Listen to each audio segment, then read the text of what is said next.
Story time.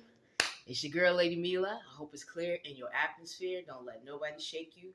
Can't nobody break you but yourself. So today's message is about success and patting yourself on the back for the accomplishments that you have created for yourself, for the doors that are being opened for you because you were diligent and obedient. Even if you stumbled, you didn't fall. First of all, give all honor to the God in which you serve, because if it wasn't for spirit, it wouldn't have happened. But also give yourself the credit and the pat on the back that you deserve for picking yourself up by your bootstraps when it was difficult, when you were depressed, when you had 1,000 things to do, when you had other people to take care of other than yourself, and just life in general, and getting up and going forward and saying, I can do it. Yes, I can.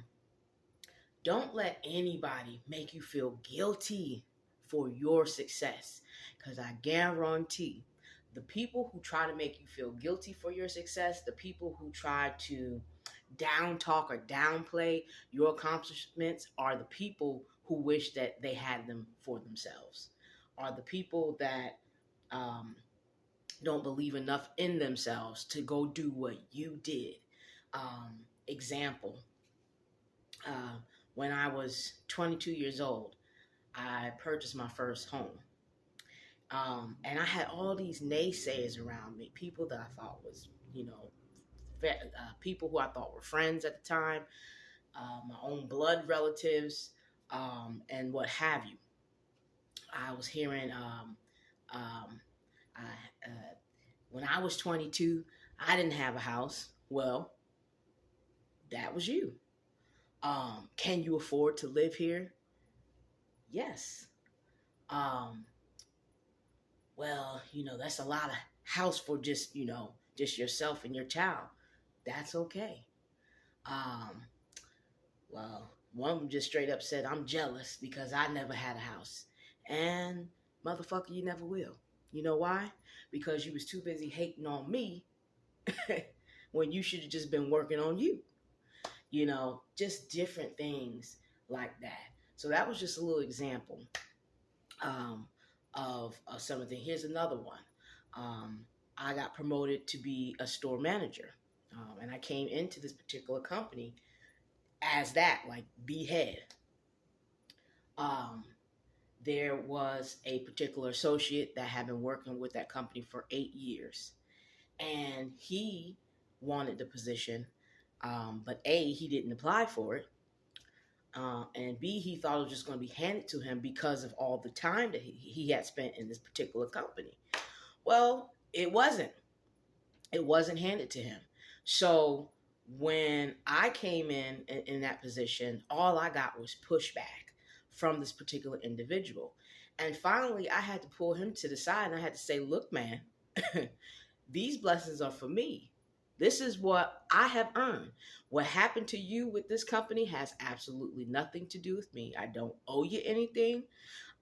If you want something, you've got to have the drive to get it. It's not going to be handed to you. And don't try to make my life difficult and hard because you feel like you've been passed over and overlooked. You chose to stay with the company for 8 years that passed you over. You chose to stay with the company and make this amount of money. And when you were passed over for a raise, who did you speak to about it? Who did you present and say that this was an issue? And in addition to that, you didn't go out here and look for another job to put yourself in a better position, a better pay grade, and a better title. You chose to stay. So don't try to make my life hard. So that was, another example how people just,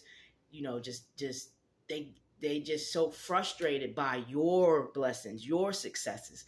And you gotta let them people know, hey, back up out of me, because you're either gonna step to the side or I'm gonna run over you, because I'm not gonna stop because your life stopped. Another thing, don't share your income with anybody, not even the closest people. I shared my income amount with a very close relative of mine. And you know what was said to me? Well, I never made that much in my lifetime. And guess what? You never will. You know why? Because you didn't go after it. And instead of saying, I'm happy for you, that's the response I get. So you just gotta really, really, really be careful because people are not genuinely happy for your success. And at the end of the day, fuck them. But just these are just little tidbits of examples of some of the things that I have been through and experienced just coming up in the game. And last but not least, get rid of all those people who try to remind you of who you used to be. Who you used to be. You're not that person anymore. That person didn't have this going on in their life. That person had that going on in life. That person was me, but it is not me. My spirit has elevated. I've become different. Okay? Perfect? Absolutely never will be. Never want to be. Because when I tried to be perfect, it damn near drove me crazy because I wasn't being authentic. You know, I wasn't being authentic. And it's kind of like a pressure cooker.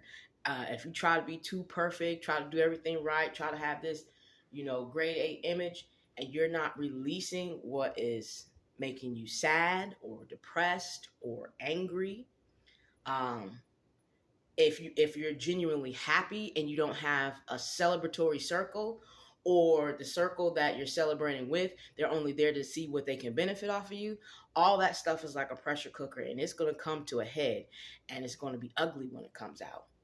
You have to embrace your yin and your yang, your light and your dark, because they're both within one being. So that's my little message for today. I hope you guys liked it. Be sure to subscribe to my YouTube channel. Check me out if you haven't already. I am on, of course, Facebook, Instagram, and I need to kind of work on that Twitter thing, but I'm on Twitter too. It's your girl, Lady Milah.